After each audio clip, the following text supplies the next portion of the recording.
Selamat malam para pemirsa yang berbahagia dimanapun berada. Kita berjumpa kembali di acara kita kali ini, yaitu kajian ayat suci bersama narasumber kita, Dr. Ahmad Lutfi. Sehat ya Pak Lutfi? Sehat walafiat, alhamdulillah. Alhamdulillah. Oke, di malam hari ini kita melanjutkan kajian kita, yaitu Quran surat Al-Kautsar. Di mana surat ini sangat singkat dan padat kalau menurut saya Pak Lutfi. Ini yang ingin saya tanyakan. Yang pertama, bagaimana kronologi turunnya wahyu Quran surat Al-Kautsar ini, karena ini berbeda dengan wahyu yang turun sebelum-sebelumnya, yang mana ada banyak, ini kan sedikit gitu. Terus nomor 2 itu, apa makna asli dari Kautsar dalam konteks bahasa Arab pra-Islam? Karena banyak sekali makna tersebut. Tadi saya melihat itu ada banyak makna ya Pak Lutfi. Ada yang memaknai sungai Kautsar, ada yang memaknai telaga Kautsar, ada pula yang memaknai dengan kelimpahan begitu. Nah, nanti bagaimana penjelasan jenengan. Berikutnya pada kalimat fasholli lirabbika wanhar. Ini kalau terkait dengan sholat kita sudah membahasnya, dan penonton bisa melihat di konten-konten sebelumnya terkait dengan bab sholat Pak Lutfi. Yang ingin saya tanyakan di sini wanharnya Pak Lutfi.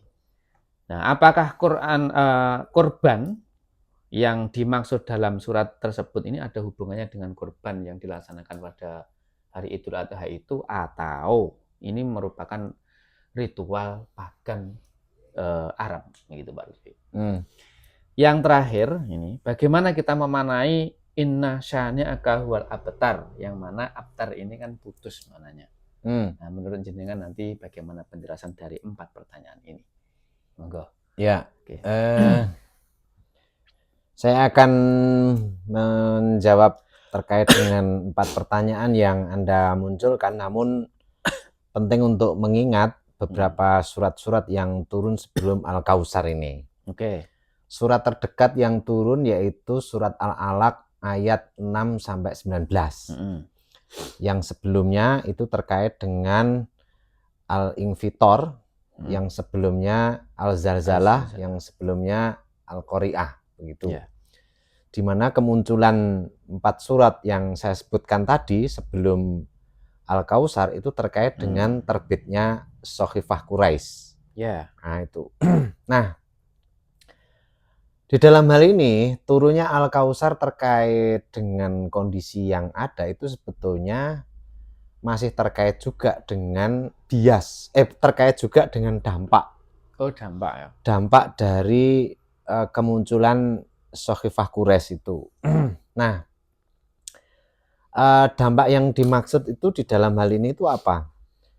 Karena sangat kuatnya tekanan yang diberikan oleh para Quraisy di Nabi Muhammad dan komunitas Nabi Muhammad ini. Ini kalau kita merujuk kepada beberapa sumber, misalnya Ibnu Qornas, Nabi Muhammad juga kesulitan juga. Gitu ya. Jadi kendati dia seorang rasul, tekanan-tekanan seperti itu juga menyesakkan dada begitu. Yeah. Karena Nabi Muhammad juga manusia biasa. Ana basarum mislukum, kan begitu. Maka tekanan yang sifatnya sosial itu juga membuat Nabi Muhammad merasa berat menghadapi tekanan seperti itu.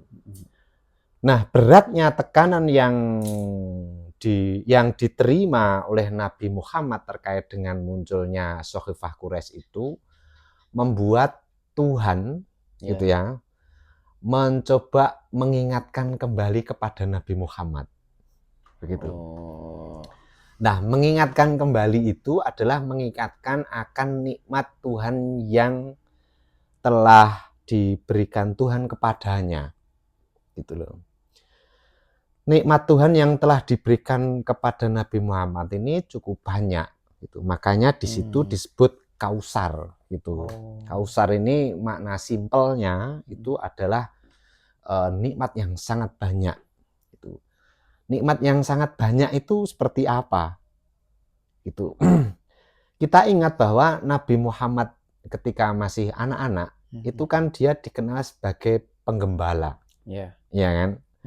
Karena dia ikut ke Abu Thalib, yang mana Abu Thalib itu juga bukan orang yang punya, maka kemudian Nabi Muhammad juga dipaksa sejak kecil untuk bekerja. Nah, pekerjaannya itu bentuknya adalah menggembala. Jika tidak salah saya membaca, menggembala itu dilakukan Nabi Muhammad di usia-usia sekitar 6-7 tahun. Ini perkiraan saja ya, tidak pasti ya. Jadi mulai kecil sudah diajari. Jadi SD gitu ya. Dalam ukuran kita. 6-7 tahun itu kan SD. Gitu lah. Di 6-7 tahun ini sudah menggembala begitu. Sampai kemudian Nabi Muhammad ini mulai diperkenalkan dengan dagang itu kan di usia sekitar 15. Gitu. Iya. Dia mulai berdagang itu sekitar usia 15 gitu. Usia 15 mulai berdagang otomatis kan lebih kaya daripada dia penggembala. Kan begitu. Menanjak. Ternyata Nabi Muhammad punya bakat dagang yang luar biasa. Sehingga di usia 20 Nabi Muhammad ini dalam riwayat Ibnu Hisham itu kan sudah mulai perjalanan dagang ke Syam. Itu. Di mana di Syam itu bertemu dengan pendeta Bukhairah itu loh. Oh, gitu. Ya, atau Bakhirah atau Bukhairah lah. Itu pendeta Bukhairah yang dalam riwayatnya itu Bukhairah ini mengetahui kenabian Muhammad dengan ada tanda-tanda yang dia lihat begitu. Walaupun ini perdebatan terkait dengan profil Bukhairah, kita tidak sedang membahas itu ya. Tapi di usia 20 itu kurang lebih Nabi Muhammad sudah melakukan perjalanan dagang ke Syam, bertemu dengan pendeta Bukhairah itu. Nah, itu di usia 20 begitu. Nah, yang perlu dicatat adalah mobilitas Muhammad itu sudah sampai ke perjalanan dagang lintas wilayah di usia 20.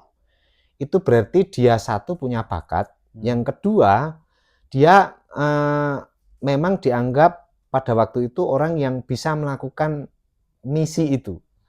Di dalam hal ini maka secara ekonomi tentu lebih baik dong ketika dia menginjak usia 15 yang mulai berdagang. Kan begitu. Nah, itu berlanjut sampai kemudian usia 25. Menikahlah dengan Khadijah, yang mana Khadijah itu saudagar kaya juga. Nah, kan begitu. Saudagar yang kaya juga sampai kemudian di usia 40, dari 25 sampai ke 40, 15 tahun, Nabi Muhammad sudah cukup kaya dengan dirinya, di mana asal mulanya dia adalah penggembala kambing. Nah, itulah arti kurang lebih nikmat yang banyak. Gitu loh. Makna kausar itu.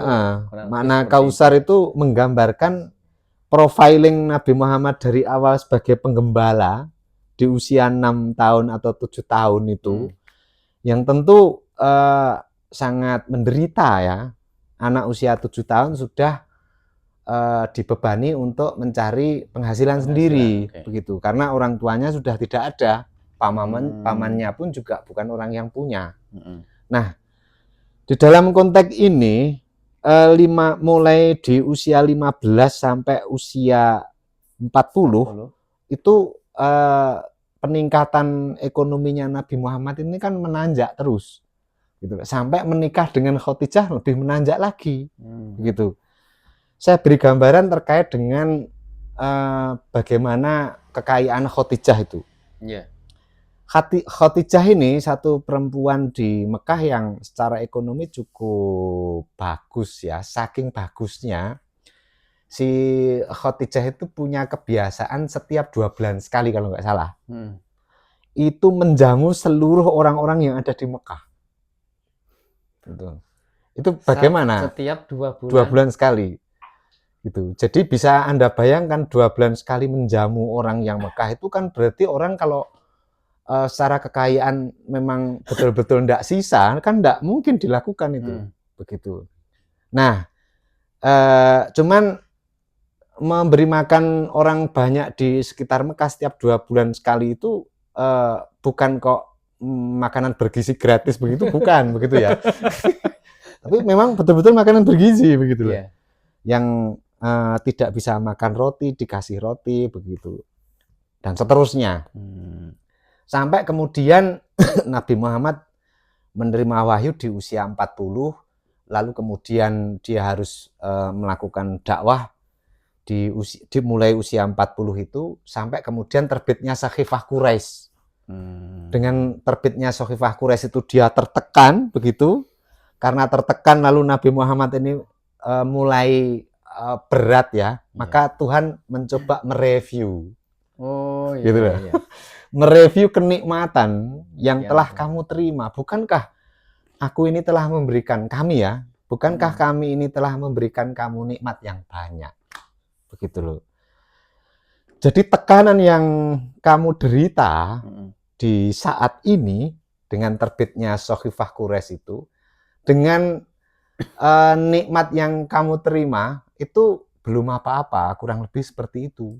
Oh, begitu loh. Artinya nikmat yang diberikan Allah kepada Nabi Muhammad itu jauh lebih besar. Gitu, jauh lebih besar, begitu loh. Dan dari penggembala, begitu loh. Wa wajadaka ailan fa'aghna. Bukankah kami itu telah menemukan, bukankah Allah telah menemukanmu ailan, miskin papa lah, ailan itu. Fa'aghna, lalu Allah membuat kamu kaya. Nah, itu bagian dari Kausar itu. Gitu loh. Jadi Kausar ini maknanya bukan telaga. Bukan telaga, bukan sungai yang nanti akan dinikmati di akhirat, enggak lah gitu. Secara narasi itu enggak historis gitu loh. Lebih kepada nikmat yang sangat banyak.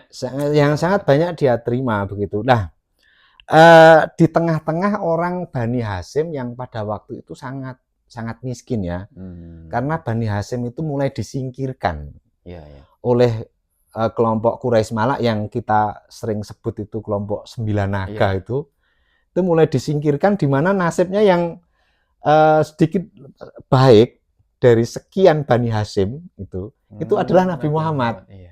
Gitu loh. Mengangkat derajat dari posisi yang tidak punya menjadi orang kaya, yang begitu. Sangat punya begitu. Nah, ambil contoh lagi beberapa riwayat yang mengatakan ketika Nabi Muhammad itu menikahi Khadijah, itu maharnya juga banyak, Pak. Itu tidak seperti maharnya umum di kita ya, seperangkat alat sholat begitu, atau maharnya membaca Al-Quran begitu, enggak, itu loh. Maharnya Nabi Muhammad dalam beberapa riwayat, saya tidak ingat itu merujuk di kitab apa, saya agak lupa membaca, tapi pernah membaca itu bahwa maharnya untuk menikahi Khadijah itu kurang lebih 10 onta.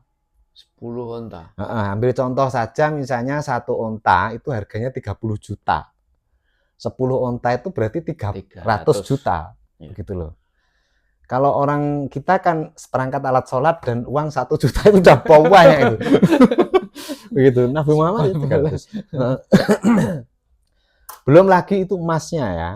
Belum lagi emas. Jadi mahar yang sebegitu besar diberikan kepada Khadijah itu menggambarkan bagaimana Nabi Muhammad itu yang awalnya seorang penggembala, tidak mungkin dong miskin orang yang menikahi dengan mahar sejumlah itu. Begitu. Dan itu di Nabi Muhammad melakukannya. Gitu loh.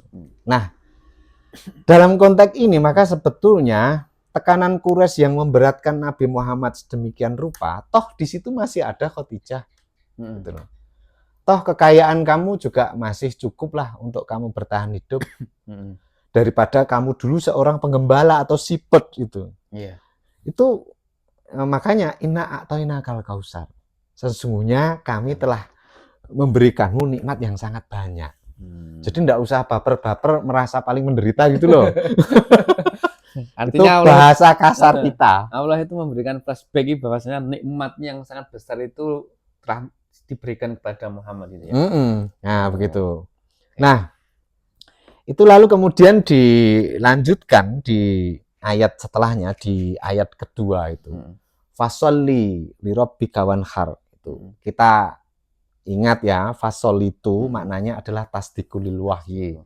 Itu sudah kita bahas sering dan kita sering bunyikan bahwa makna sholat itu adalah tasdikul lil wahyi. Maka fasoli di dalam konteks ini untuk meneguhkan Muhammad akan wahyu yang dibawanya itu kuatkanlah begitu. Jadi jangan sampai di dalam hal ini karena ada tekanan itu lalu kemudian kendor atau staminanya kurang, begitu. Justru setelahnya menunjukkan kepada perintah yang menurut saya secara personal ini Tuhan menganjurkan kepada Nabi Muhammad untuk memberikan sebagian kekayaan yang dia miliki kepada orang-orang yang di sekitarnya yang tidak mempunyai keuntungan hidup seperti Anda. Maka di situ ada kosakata wanhar, gitu loh. Jadi wanhar ini dalam konteks ini orang-orang di mana pada waktu itu sedang kesusahan karena terbitnya Sohifah Quraisy itu, maka Nabi Muhammad ini dianjurkan secara personal untuk wanhar, itulah menyembelih. Person ya. Wanhar itu mau kiul kiladah, maknanya gulu menjing. Iya. Apa ini? Jakun. Jakun. Mau kiul kiladah itu maknanya gulu menjing atau jakun. Ini maknanya tempat hewan itu disembelih. Gitu loh. Jadi digorok itu di tempat itu loh, mau kiul kiladah itu. Nah, maka sembelihlah begitu untuk orang-orang yang mereka ini sangat kesusahan, yang mereka derita akibat mengikuti kamu sehingga mereka kena dampak Sohifah Quraisy. Dengan kepunyaan yang kamu miliki, maka itu cukuplah untuk menyantuni mereka di mana mereka sangat kesusahan. Gitu. Sosial berarti ya. Nah, di dalam konteks ini maka wanhar ini tidak ada hubungannya dengan Idul Adha. Itu. Sama sekali tidak ada hubungannya dengan hari raya besar. Ya. Atau biasa dikenal dengan istilah kita itu rioyo gede. Itu tidak ada hubungannya gitu loh. Ini hubungannya wanhar itu dalam konteks kamu ini sudah kasih nikmat yang banyak, kendati kamu menderita, ingatlah nikmat yang telah aku berikan. Dan jangan lupa orang yang ada di sekitarmu yang menderita itu, sisihkanlah sebagian milikmu untuk mereka. Karena mereka susah itu akibat mengikuti kamu. Begitu. Membelamu begitu. Lalu kemudian yang terakhir inna syani'aka huwal abtar, itu pembencimu. Nah, gitu lah. Inna syani'aka ini pembencimu itu adalah kaum pencetus Sohifah Quraisy itu. Itu inna syani'akanya itu arahnya ke sana. Ke pencetus Sohifah Quraisy ya. Pencetus Sohifah Quraisy itu yang menjadikan kamu dalam keadaan sangat kesulitan itu. Yang membuatmu tertekan. Ini syani'ah itu orang-orang yang membenci kamu itu. Seperti para syani'ah itu pembenci tapi berkelompok. Gitu. Karena mereka terdiri dari beberapa kekuatan-kekuatan malak yang mereka secara ekonomi politik itu banyak menguasai suku-suku di Arab. Itu makanya syani'aka begitu, pembencimu yang sifatnya berkelompok ini begitu. Itu termasuk dari 9 naga itu juga? Ya tentu begitu. Abtar terputus dari kamu kan jelas karena ada Sohifah Quraisy itu. Oh iya. Gitu. Terputus secara clear and distinct, tidak ada hubungan sama sekali denganmu mulai sekarang ini. Gitu. Oh. Begitu. Mengarah ke situ ya. Makanya kemudian ini sebuah penegasan. Abtar ini juga menegaskan bahwa kamu jangan berharap lagi lah kepada mereka gitu. Karena mereka sudah terputus dengan kamu. Tidak usah punya harapan yang macam-macam terkait dengan keimanan mereka kepadamu atau wahyu yang turun kepadamu begitu. Mereka abtar, terputus begitu. Yang perlu kamu lakukan dalam konteks ini adalah pelihara komunitasmu. Sedikitlah iya, iya. sedikitlah berbagi kepada mereka kamu punya. Jaga kelompokmu. Begitu. Jagalah mereka yang mendukungmu. Nah, Orang-orang itu sudah tidak bisa diharapkan kayak gitu kan. orang-orang yang tidak bisa diharapkan. Sudah terputus. Allah sudah memperingati seperti itu. Iya, itu makanya kemudian di dalam konteks ini satu penguat kepada Nabi Muhammad juga. Lalu kemudian keputusan juga untuk tidak lagi punya relasi dengan kelompok Quraisy Mekah itu. Yang mereka sudah tidak bisa diharapkan lagi keimanannya. Disitulah konteks kehadiran dari inna a'toina kal kausar ini. Fasholli li rabbika wanhar inna sani'aka huwal abtar. Satu yang perlu digarisbawahi ini tidak ada hubungannya ini dengan Idul Adha. Oh iya. Karena biasanya konteks ayat ini kan dipakai untuk khotbah-khotbah itu ya. Khotbah itu. Yang khotbah-khotbah itu juga kadang mengaitkan dengan penyembelihan Nabi Ismail itu juga. Itu menghubung-hubungkan aja, sebetulnya tidak ada hubungan begitu. Oke, maka tadi saya tanyakan ternyata tidak ada hubungannya. Tidak ada hubungannya gitu. Artinya Quraisy ini munculnya lahirnya Sohibah Quraisy ini sudah menutup bahwasanya Nabi Muhammad itu gak memiliki harapan lagi untuk bergabung dengan, untuk mengharapkan kebaikan mereka. Iya. Allah sudah memberikan peringatan bahwasanya ini sudah terputus. Sudah kasih judgment, sudah kasih putusan bahwa sudah mereka terputus ini, tidak bisa diharapkan lagi ini. Maka yang Anda harus lakukan di dalam konteks setelah ini, gitu, ya udah fighting. Melawan kepada kelompok-kelompok itu karena sudah tidak bisa diharapkan lagi. Dakwah terbuka langsung. Bukan dakwah terbuka, beda lagi. Ini sudah terbuka dari awal. Iya. Langsung fight. Oke. Itu sudah semua, Pak. Mungkin ada pesan dari di dalam konteks ini sebetulnya Inna atau Inna Kal Kausar ini sangat spesifik ya. Situasinya sangat spesifik dan lalu kemudian wahyu ini sangat spesifik juga begitu. Oh iya. Karena itu maka kemudian yang patut dijadikan satu hikmah terkait dengan Quran surat ini.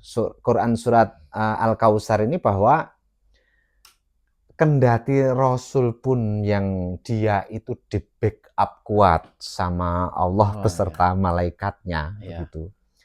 Itu juga mengalami tekanan pula di dalam proses-proses revolusinya begitu.